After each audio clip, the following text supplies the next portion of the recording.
Кому-то плохо. Кажется, что путешествовать очень легко, но не тут-то было, друзья.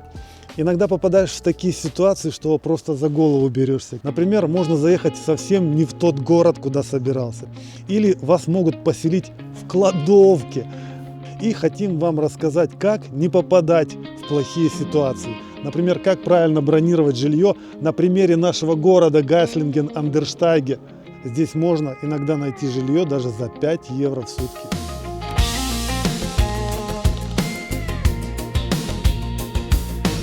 Сравнительно недавно мы с Ладой ездили в Саксонию, в город Миране к нашему другу. Но мы не нашли там подходящего жилья для ночлега. Мы посмотрели отели, их там немного, и они все по 100 евро.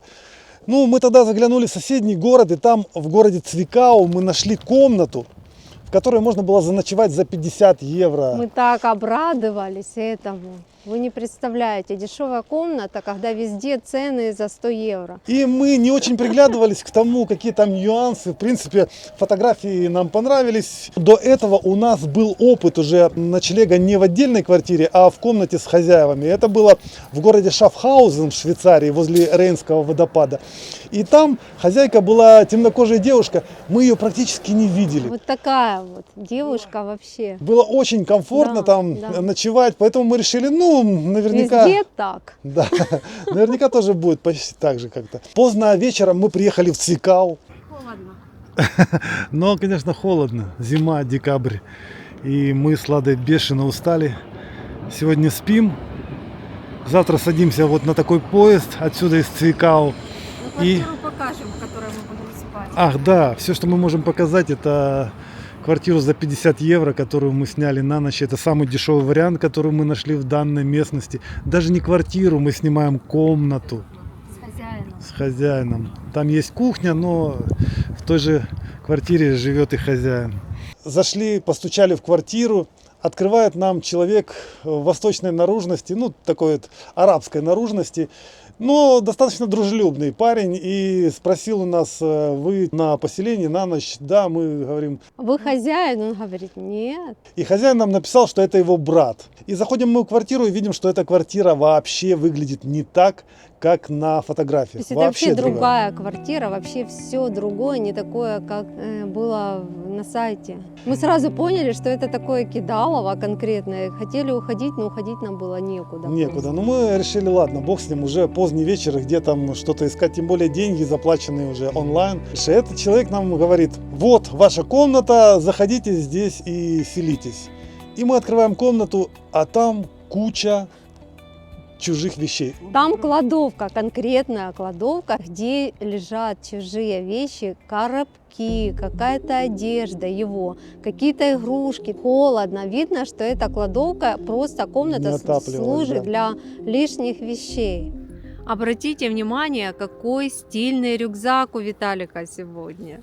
Мы долго искали новый рюкзак для путешествий и нашли наконец. Называется Bag Smart. Мы часто ездим в заграничные поездки, мы летаем на самолетах. Для нас важно, чтобы не брать с собой лишнего багажа и брать только ручную кладь. А ручная кладь, она имеет ограничения по размеру. И этот рюкзак, который называется Bag Smart, он идеально подходит по размерам к ручной клади. Сюда складываем основную одежду. Есть дополнительный внутренний карманчик, например, для носков. Запасные носки тоже очень всегда нужны. Змейки работают идеально, не заедают. При полете в самолете важно, чтобы электронные устройства были в ручной клади. Есть отдельное отделение для гаджетов. Смотрите, как удобно откидывается. И сюда можно положить мой огромный ноутбук. Можно положить документы. Есть карманчики для батареек, для наушников, для жесткого диска. Я советую носить паспорта в заднем кармашке, который находится под спиной. Из него невозможно ничего украсть.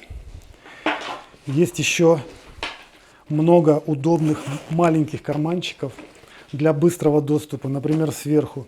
Есть два карманчика спереди. Сюда можно положить, например, камеру. Можно положить еще в этот карманчик, скажем, зеркало. И есть еще один удобный карманчик возле ручки. дополнительно сюда можно засунуть кошелек.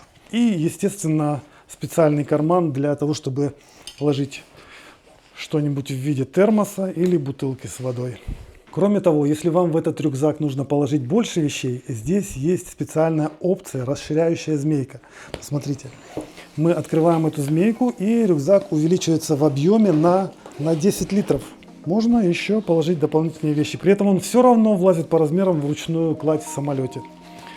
Ссылку на этот рюкзак я оставлю в описании под видео. И там будет даже мой промокод, по которому вы можете купить его со скидкой.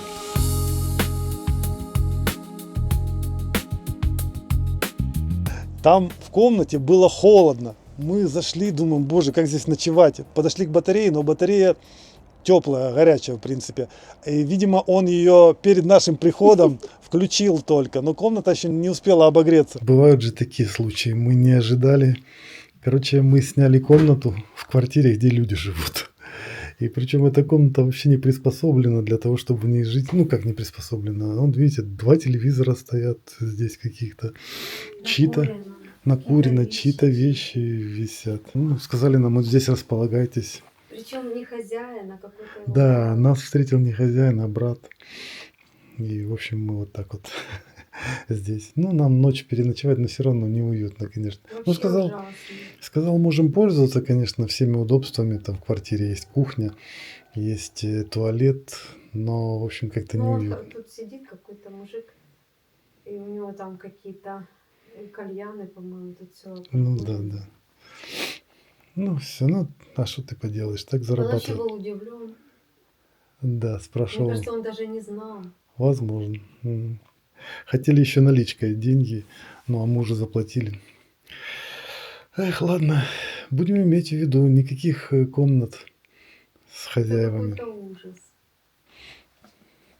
Какие-то вещи висят вообще. Ну ладно, все. Пол холодный. Тут холодно. Холодно, да. Я на батарее сижу здесь.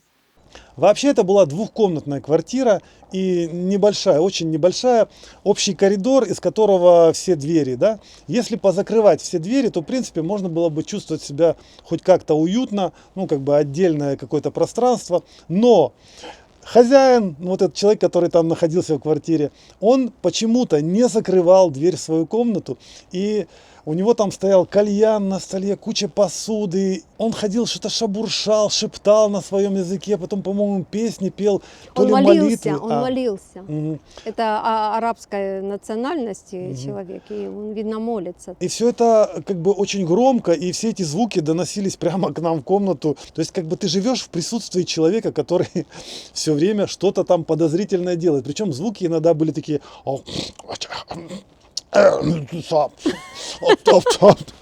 Нам было страшно, честно говоря. Вообще у нас было ощущение, что мы пришли к кому-то в квартиру просто. Человек жил, да. Нормально жил. Тут зашли какие-то с улицы неизвестные. Он вообще, да. Они ему, ну как бы... Ну, чуть ли не мы сели к нему на диван, да, и при этом... И сидим там, понимаешь, что вы тут сидите?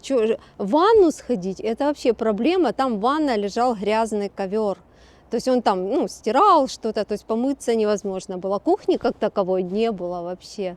То есть там было, то есть она была, маленькая. Но она не было, там не было совершенно обеденного стола. Там была просто кухонька маленькая, 3 метра, в которой, ну, просто приготовить что-то и все, и выкинуть мусор. И это совершенно не соответствовало фотографиям, о чем я написал тому человеку, который нам сдавал эту квартиру. Он написал, ну да, там у меня на фотографии кровати раздельно, а у вас тут кровать одна.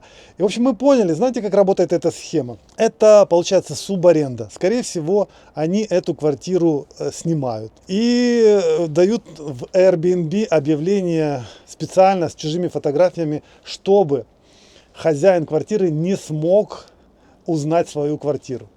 И они пишут, мы сдаем комнату за 50 евро. Ну, в принципе, они ее и сдают, все нормально, но это не их квартира. Они занимаются как бы мошенничеством. Когда мы встали утром, мы не нашли своей обуви. Я говорю, ну все, еще и обувь нашу поворовали, потому что вечером приходили к нему какие-то еще друзья, там они что-то там, представьте себе, мы сидим, и там какие-то люди, мы не знаем, что там за люди, боимся выскочить, ну, выглянуть. И утром встаем, наших тапок нет просто. Нам ехать не в чем. Я говорю, а что мы будем делать? Но, слава богу, они были просто перед дверью. Они были холодные, потому что там холодно, то есть они остыли, Да. нам пришлось их немножко даже на батарею ставить. После этого мы поняли, что нужно всегда снимать только отдельное жилье, не надо никаких комнат в чужом жилище.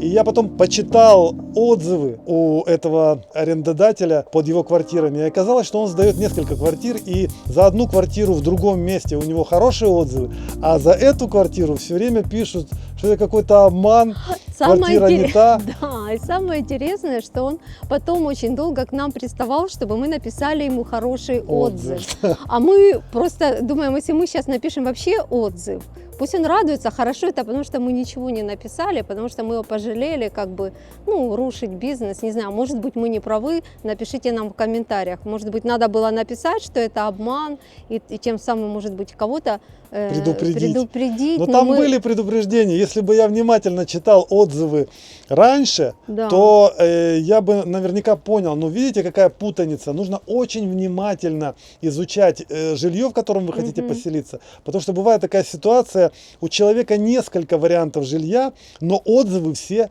в одной куче. Поэтому ты не можешь разобрать, почему одни пишут хвалебные Да. отзывы, а другие говорят, это не то, это подстава. То есть, Да, то есть какая-то неразбериха. И мы уже с этим опытом, понимая то, что с нами может быть, мы начали более детально все изучать. И что вы думаете? И мы чуть не попали точно в такую же историю. То есть человек пишет, что он сдает апартаменты, Отдельную квартиру. отдельную квартиру, и все там есть. А когда заходишь, читаешь отзывы, то это холодная, опять-таки, комната, Захламленная чужими захламленная вещами, да. чужими вещами, то есть это какая-то у них фишка И в тут. пользовании совместный с хозяином туалет, совместная с хозяином кухня и все остальное совместное Мало пространство. того, там все поломано. А цена, в принципе, как за отдельную квартиру. То есть имейте в виду. То есть такой Да, обман есть да, даже в таких престижных областях Да. Германии.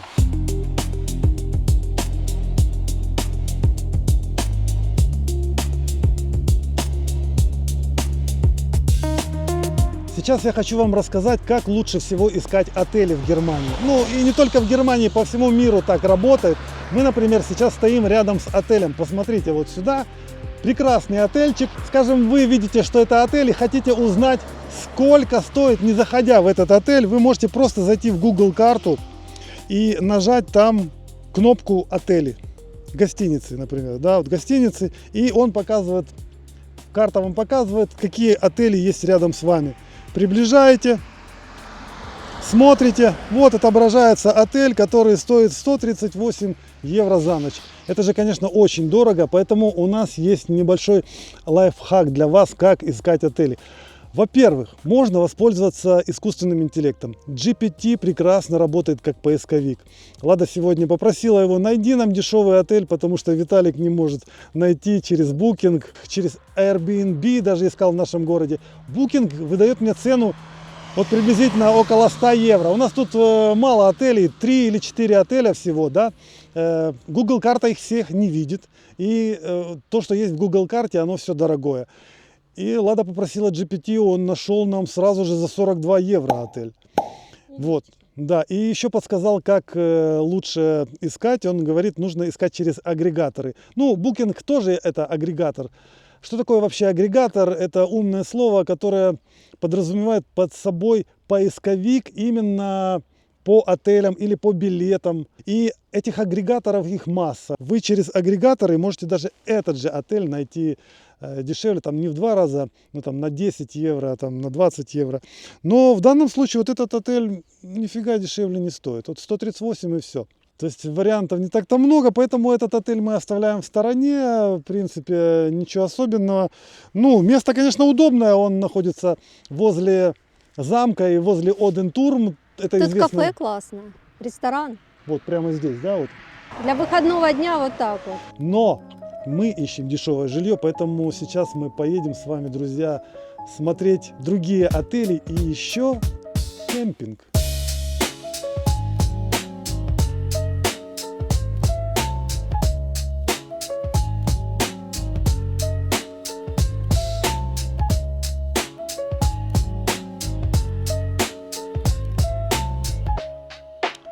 Это кемпинг в долине Ленгенталь в Гайслингене. То есть это, в принципе, рядом с городом. И здесь можно жить за 5 евро в сутки. Правда, в своей палатке.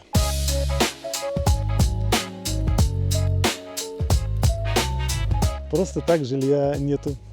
Хотя мы поузнаем, может быть, Мы кто-то сейчас сдаёт? узнаем, возможно, здесь можно снять и так домик. Может, мы поспешили с отелем. Какую-нибудь такую будочку, может, кто-то сдает. Ну, конечно, кроме палатки можно жить еще и в своей машине, если вы приезжаете на вонмобиле, на своем трейлере. А если есть трейлер, это вообще сказка. Здесь есть душ, есть здесь туалет, здесь есть стиральная машина, электрика, Wi-Fi. То есть как в отеле, только ты у себя дома. Ты можешь здесь стоять долго. Даже домашние коты здесь есть, посмотри, Ладно. Да, ты ж. Да. Teller Camping Welsh, guten Tag. Guten Tag, mein Name ist Vitali. Ich habe eine Frage über Campingplatz Lengenthal, Geislingen. Ich habe kein Auto, ich habe kein Wohnmobil. Ich möchte eine Nacht einen Wohnmobil mieten, ein Zimmer mieten. Mit Zelt, oder? Ah, Zelt kann wir ich. haben keine Zimmer. Nur Zelt oder Wohnmobil, ja? Nee, sowas ist, Sie können nur mit Zelt kommen oder Wohnwagen oder Wohnmobil, ja? Ja. Oh, danke schön, danke schön. Ja, gerne. Ja, Danke, schönen Tag. bitte, das wünsche ich auch. В общем, он сказал, только с вонмобилем здесь можно сказать, стоять только со своей палаткой и все. Только со своим. То есть Да. они не сдают. Нет, ничего. так у них нету. Это все. Ничего, узнали. Да. Мы нашли сайт этого кемпинга, и там есть все цены, которые нужно заплатить за разные виды транспорта, за палатку и всякое такое. Лада вот сейчас Я сейчас прочтет. прочитаю. Автодом 10 евро в сутки. Автомобиль с прицепом 10 евро в сутки. Автомобиль с мотоциклом 7,50 евро в сутки. Турист с палаткой 5 евро в сутки. Класс.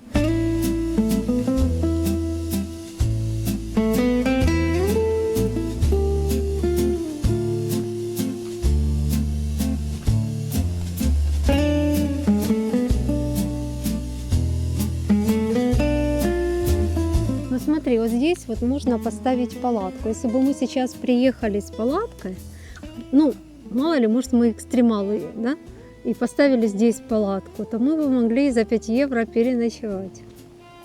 Но это действительно экстрим. А ты знаешь, здесь люди живут на постоянной основе. Но есть одна проблема. У этих людей есть где-то официальный адрес в другом месте.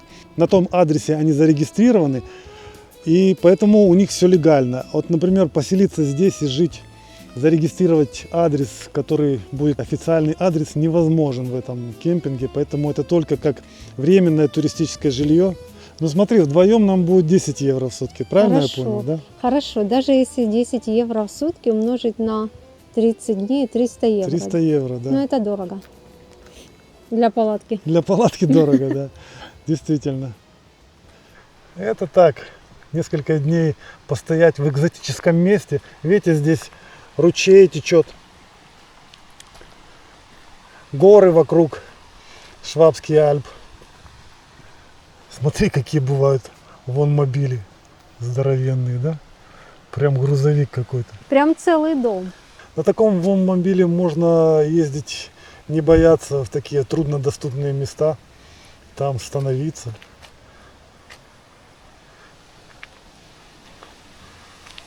Здесь, смотрю, люди такие зажиточные останавливаются.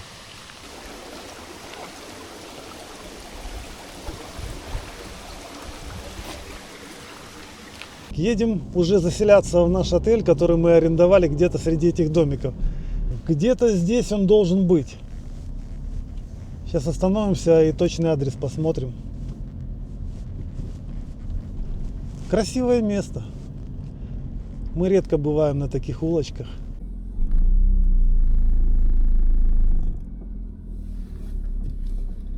Вот он, наш отель. Выглядит как обычный домик какой-то на обычной улице. Я бы и не подумал, что это отель. Здесь напротив дома покрасивее стоят.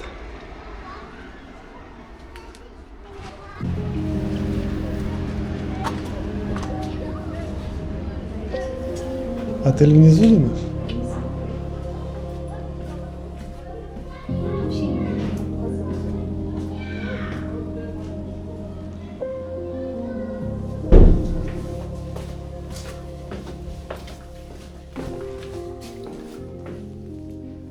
Это какие-то складские помещения.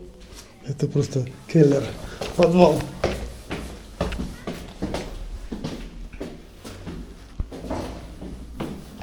Wir haben gebucht hier eine Nummer.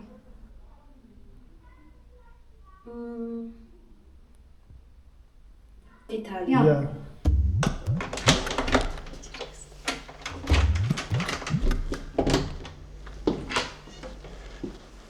Так, это ты. наша комната. Дешевые отели – это всегда что-то не то, да? Ну, это как отель. Единственное, что нету ванны личной. Вот в Личной, отеле да. еще ванна есть. Ну, так дорогой Выяснилось, отель. что в этом номере у нас только 2 раздельных кровати, стол, телевизор он стоит, Есть интернет. интернет и балкон. А туалет и кухня, она совместная с соседом. Тут живет сосед. Я так понимаю, это больше похоже на общагу какую-то. Ну да. У соседа, по-моему, выход. И он там есть, нет? Ну там комната. Комната, там никого Комната. нет. Комната, можно заглядывать в спальню. К соседу. А, она... Посмотри. Пойди, там никого сейчас нет. Никого нет, да? Да. Просто... Ага. Еще одна комнатка и общий балкон. Все равно посмотрите, какой шикарный вид. Если вам надо переночевать, 38 евро. Это просто сказка. Вот такой у нас эксперимент Прикольно. сегодня. Слушай, ну посмотри, виден замок. Вот там, где мы только что были, вот там, напротив. Да? Да. У нас Да. там все застроено, не видно ничего на балкончике. А тут вообще сидеть. Почему я не курю? Сидеть, курить. Ну, чай пить, кстати. Впечатляющий. Можно сидеть и зачарованно смотреть вдаль часами. Ну что ж, сегодня, друзья, ночуем вот здесь. Имитируем из себя бездомных людей. Смотри, какой мягкий. Это поролоновый, наверное, их тут несколько. Боже, он проваливается. Вообще, если присмотреться, конечно, дешевый отель, он и есть дешевый. Смотрите, нету штор, но есть ролеты. Кажется, работает.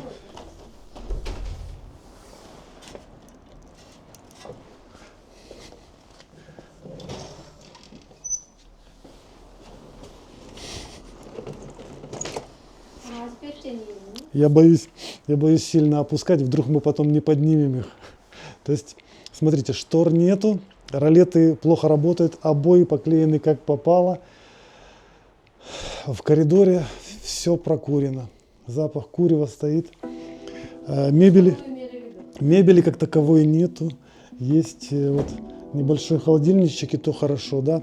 Стол самый простецкий и стулья самые простецкие. Тут на этом столе даже нашему рюкзаку неуютно.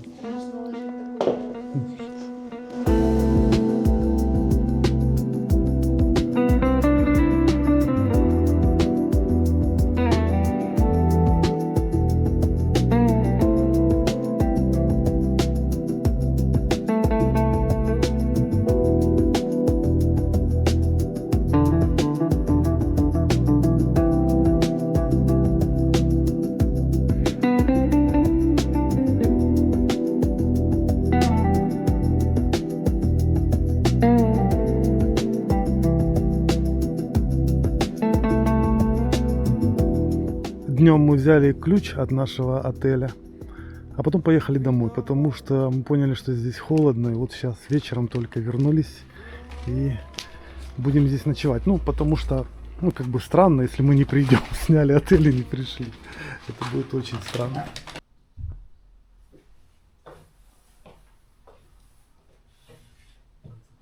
Мы поехали домой и набрали одежды, тут так холодно. То есть имейте в виду, если вы снимаете дешевый номер, особенно зимой, надо хорошо одеваться. И потом мы набрали еще с собой, мы вот взяли свечу, чай. Мы должны понять, насколько здесь громко ночью, мешают, не мешают, вообще как здесь конкретно ночевать. Потому что мы могли просто посмотреть и уйти, а может тут ночью какой-то там, ну я не знаю, Да, что. здесь знаешь. соседи пляшут. Да, может быть, да. с туалетом. Интересно, есть горячая вода?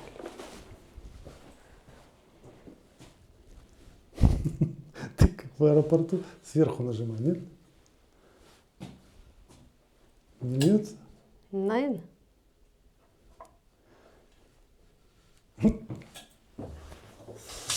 А там есть, да? Теплая вода есть, это уже хорошо. Туалетная Есть. бумага есть. Все окей. А, стиральная машина, ключи.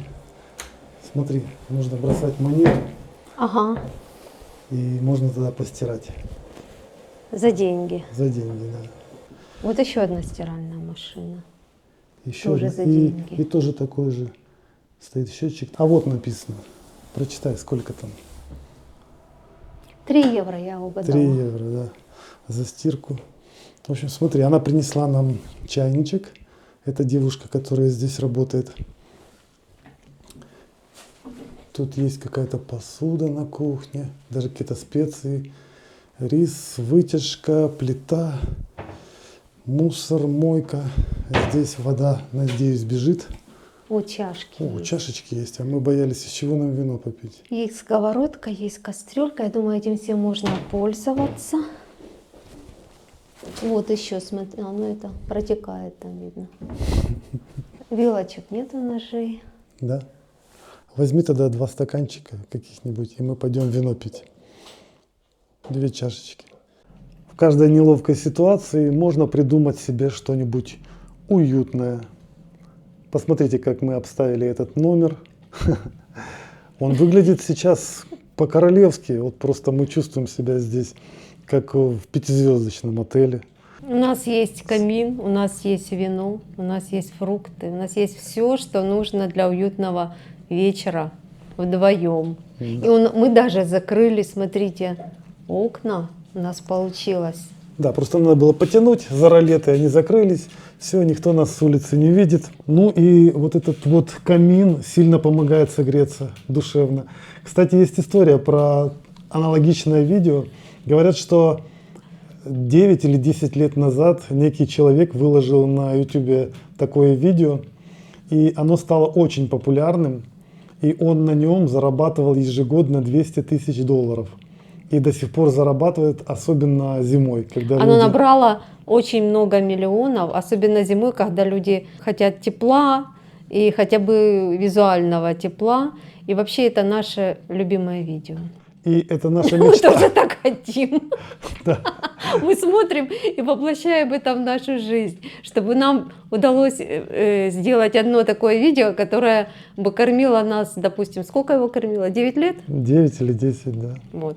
Ну так до сих пор и дальше кормит. Вот в Еще чем дело. кормит. Просто на данный момент таких видео на YouTube появилось уже миллион, поэтому я думаю, Это не пройдет, нам надо свое на что-то камине придумать. уже не Пишите заработать. нам в комментариях, какое можно снять видео, которое бы набрало много миллионов, И его смотрели бы снова. вечное. Давай за это и выпьем. И ставьте лайки. За это, друзья, и выпьем. А еще знаете за что? Мы возобновили работу нашего старого канала, на котором мы давным-давно не выкладывали никаких видео. И теперь мы будем там выкладывать Ладаны кулинарные рецепты. Она, как вы видите, Да. в наших видео готовит понемножку, и люди просят отдельно. Будем стараться, может какой-то рецепт придумать, который будут смотреть и смотреть и И смотреть и смотреть. Представляешь? Пишите нам в комментариях. Знаешь, как Идеи. говорят, есть 3 вещи, на которые можно смотреть бесконечно. Да? Это на огонь, на воду и на то, как работает другой человек. Да? То есть огонь уже Есть. забит, уже есть. Осталась вода и работа.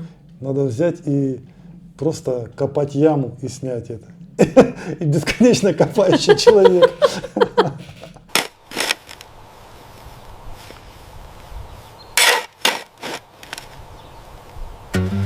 За вас, друзья, и за то, чтобы наши и ваши идеи осуществлялись.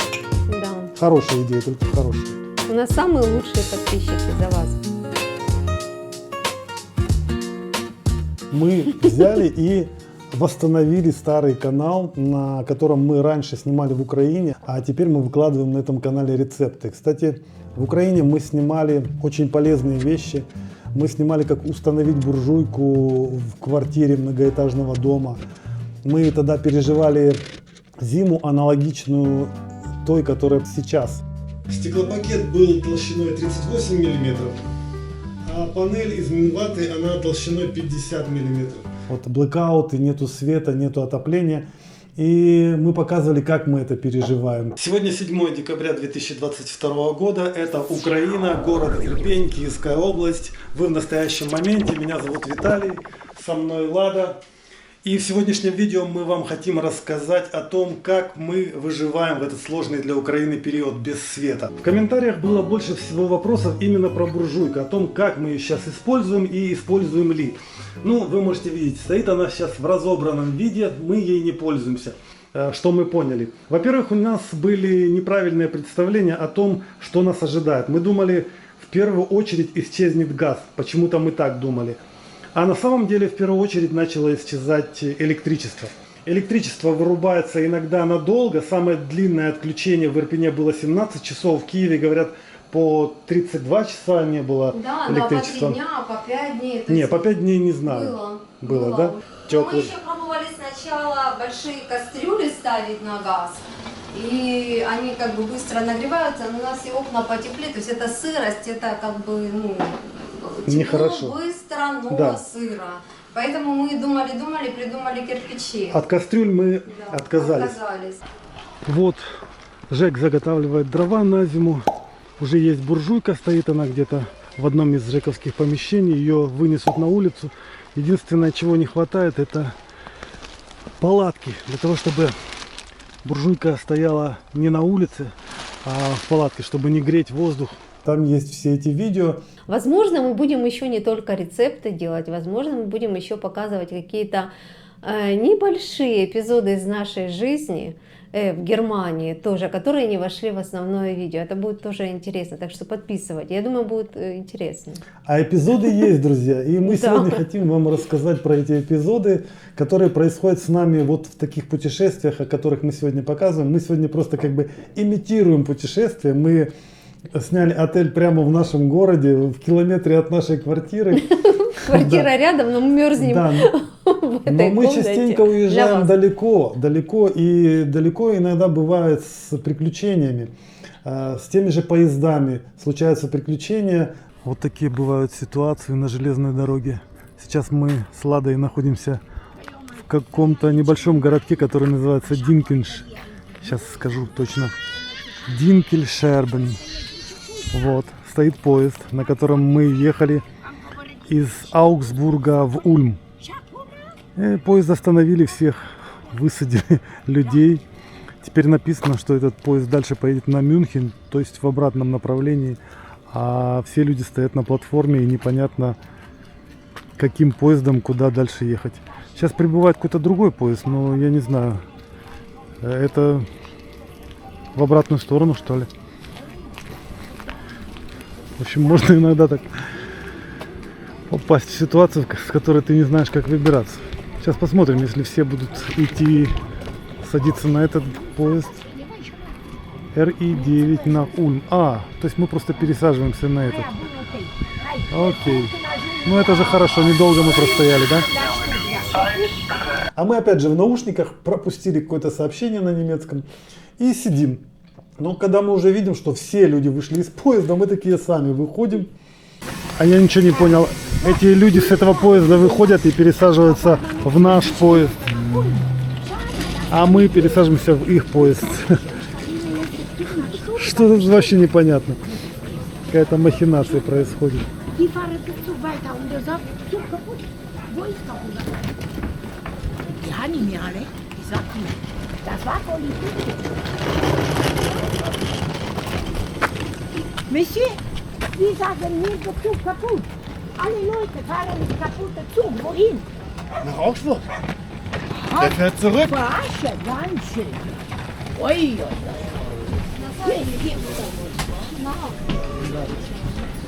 Ja, verstehe ich, ja, Wahnsinn. Ja, ja. Потом дальше все, конечно, разрешилось. В этом немцы молодцы. Если происходит какой-нибудь сбой в движении, то они находят какое-то решение. Например, либо автобусами довозят. Было у нас и такой момент, да, когда был ремонт на железной дороге, поезд тоже высадили. И это уже поздний вечер, когда уже последние поезда ходят. И нам сказали, просто идите на автобусную остановку, садитесь, он отвезет вас на следующую станцию. Представляете, едем в поезде, подходят контролеры, проверяют билеты, а потом вручают нам вот такие подарки. Вот такое что-то. Мы еще не знаем, что это. Это, наверное, печенье. Ну, распечатано.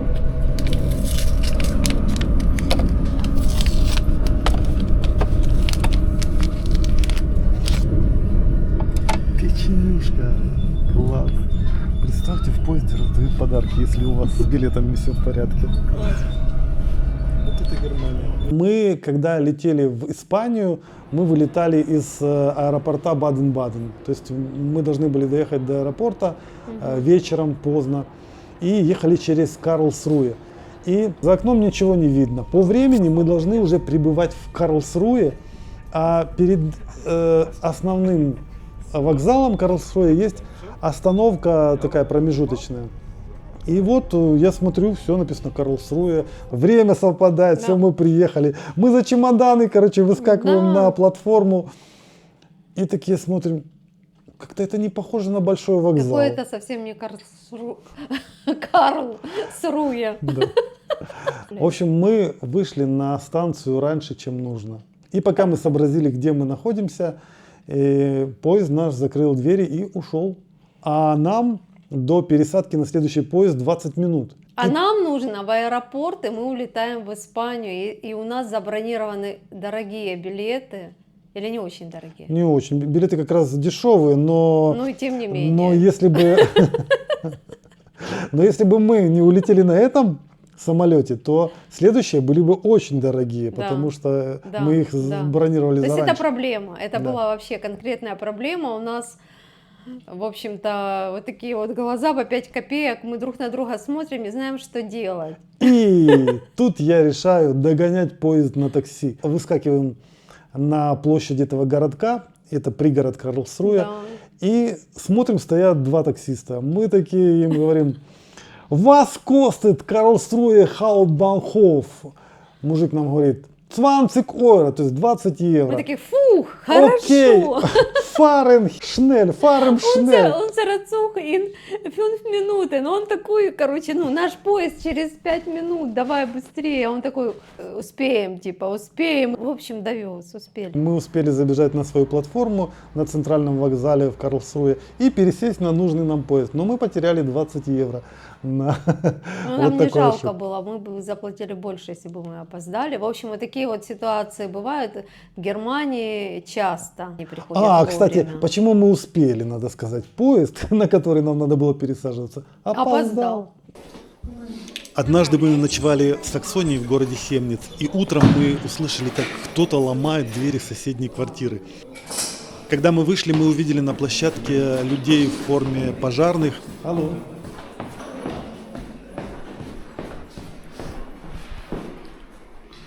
Пожар, что ли?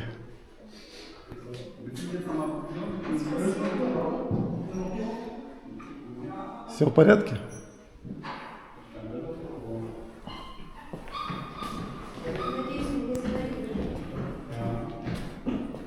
Ну, дыма нету.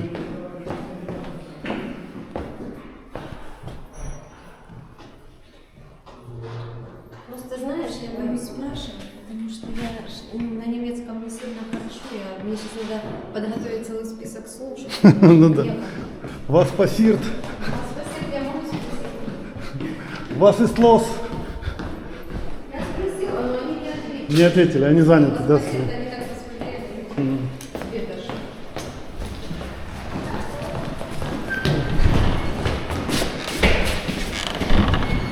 А, Лада, носилки приготовили. Видишь? Носилки приготовлены. Кто-то, кому-то плохо. Алло. Стоят мужички, говорят, all is good, да?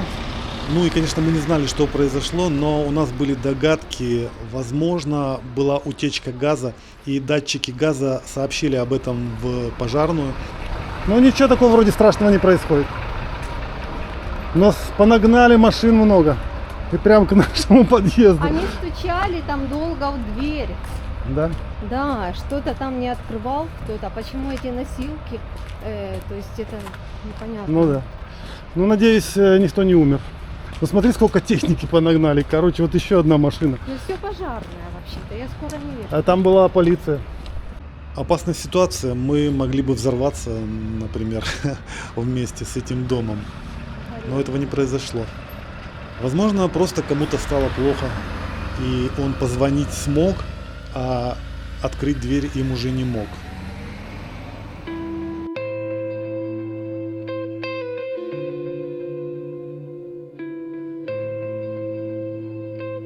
Ну что, Виталик, как тебе спалось тут? Ты знаешь, отлично. Отлично спалось. Я даже думал, будет хуже, будет холодно. Нет. Батарея работает. Тепло, да? Все нормально. Я еще проснулся, такой вид на город. И никто не мешал. Никакого шума не было, никого не слышно было. Я тоже выспалась Супер. отлично, да. Неожиданно хороший Да. отель. Несмотря на то, что нам пришлось на разных кроватях с тобой спать. А, нормально. Да, одну ночь может. Куда бы я ни пришел, мне везде хорошо, даже в чужой стране. Счастье живет во мне. Живу, где выходит жить, ем то, что могу купить. И если придет беда, буду сидеть и страдать. Но завтра все поменяется, но жизнь на том не кончается. Все проходит.